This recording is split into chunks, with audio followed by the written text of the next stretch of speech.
Hey, it's Dave Brown here, host of Now with Dave Brown on AMI. Check out this latest highlight from the show.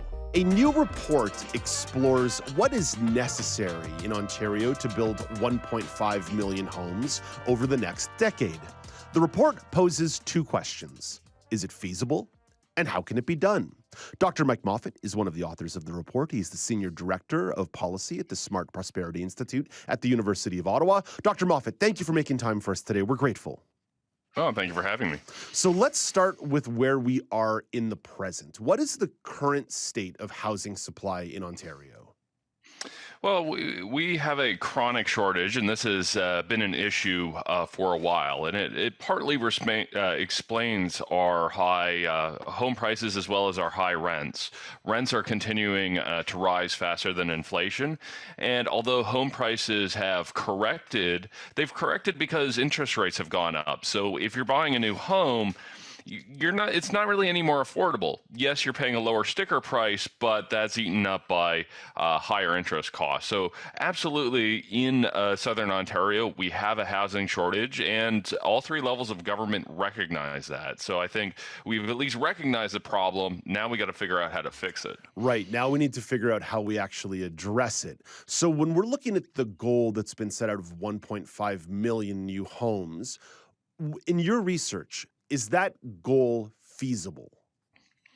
Well, it's going to be incredibly difficult. First of all, our study finds that is in fact the right goal. This kind of 1.5 million number came out of nowhere. It was a target set by a provincial task force. So we wanted to see whether or not this number even made sense. And our research found that it does actually. It is a sort of accurate need of an accurate assessment of our needs.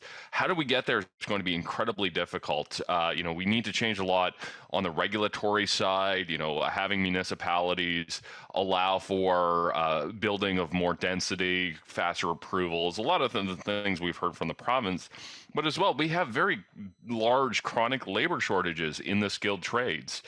We have a lot of electricians and roofers and sheet metal workers like my father who are retired or close to retiring.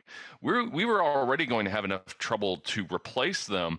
Now we need to add a whole pile more to build not just the homes, but all the other infrastructure we need. So this is going to be a big, big challenge.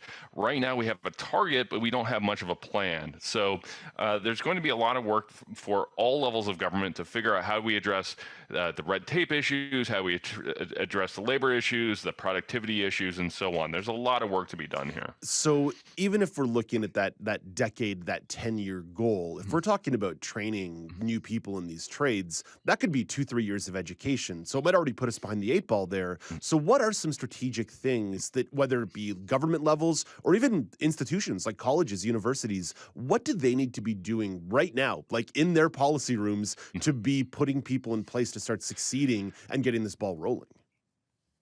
Absolutely. So the colleges play a huge role here in an enrollment. And then there's a whole apprenticeship process that needs to happen. So, we need to make sure that there are apprenticeship spots for everyone. Immigration plays a role as well, that we have immigration programs to bring in foreign workers with these skills, but we haven't done a great job of recruiting international talent. So that's another area we need to look at from a policy perspective. And another one is productivity. I don't think it's realistic for us to double the number of people in skilled trades to double the number of people in housing. We're going to have to look at how we can build housing more productively. So that's looking at changes to the building code to allow new materials, to allow, mass timber construction, a lot of, really kind of wonky areas that are particularly important because, we can't just keep doing what we're doing, but double it. We're going to have to get creative with some solutions. Dr. Moffat, you'd mentioned density before as well. How much is that going to be the key to unlocking certain places in certain areas around the province in terms of maybe building more triplexes, quadplexes, even like larger condos, right? 3-4 bedroom condos instead of just thinking one bedroom, and the occasional 2-bedroom. How much is density going to play into this? And do you think there's an appetite for cities and the province to do that?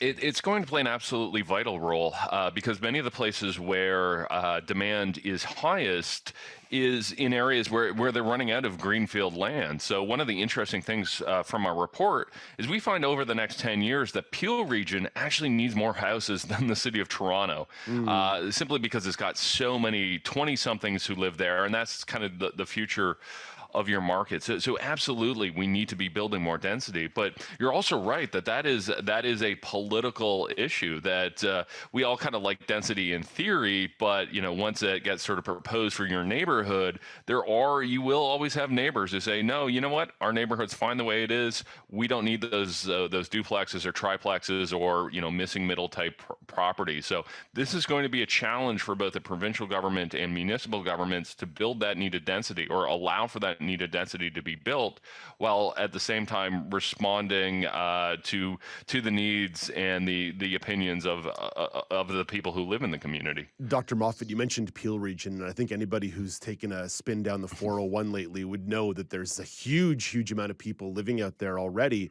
Where are some other parts of the province where we need significant surges in the amount of homes built?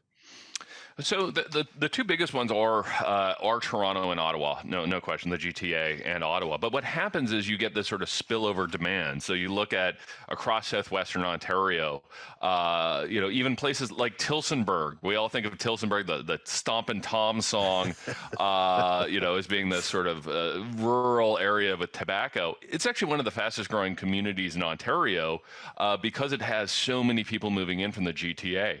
A home in Tillsonburg costs more than a house in Calgary or Winnipeg right now. So, this ends up spreading all across southern Ontario, that outside of basically northern Ontario, there's no part of the province that isn't suffering from some level of housing shortage.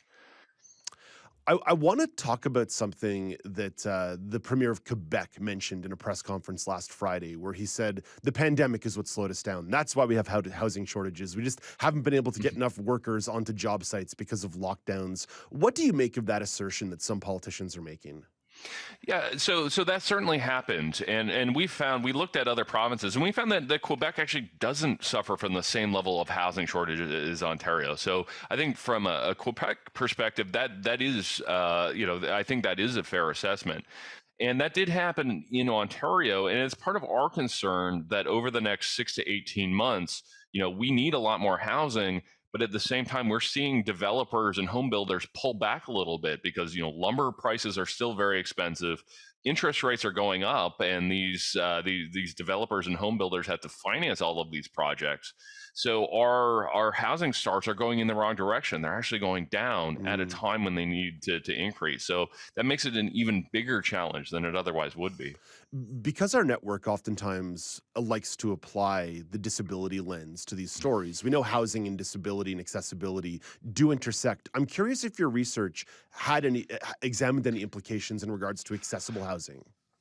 We haven't yet, though that is on our list. I have a 7-year-old with severe nonverbal autism. He is going to need accessible housing when he's older. So this is a very personal issue for me. So absolutely, it's not a matter of just getting 1.5 million units, but are they accessible? A big part of the research we do here at Smart Prosperity is environmental. So can we build that many homes without building too much sprawl or having too much emissions actually coming from the building or transportation itself? So there's all of these other issues that we need to absolutely understand, and it's not just a raw number. We have to make sure that these homes are accessible and affordable and environmentally friendly.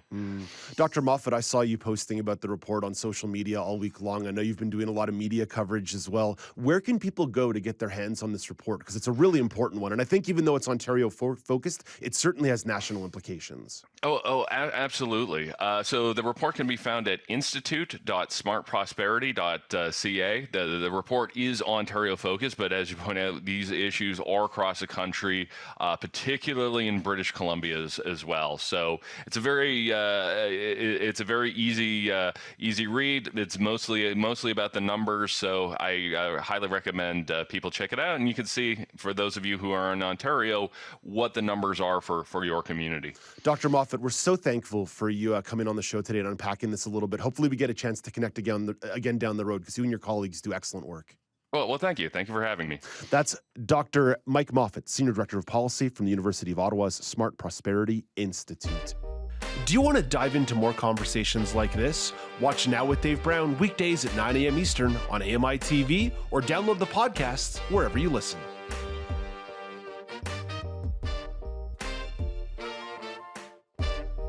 Do you want to dive into more conversations like this? Watch Now with Dave Brown weekdays at 9 a.m. Eastern on AMI-TV, or download the podcast wherever you listen.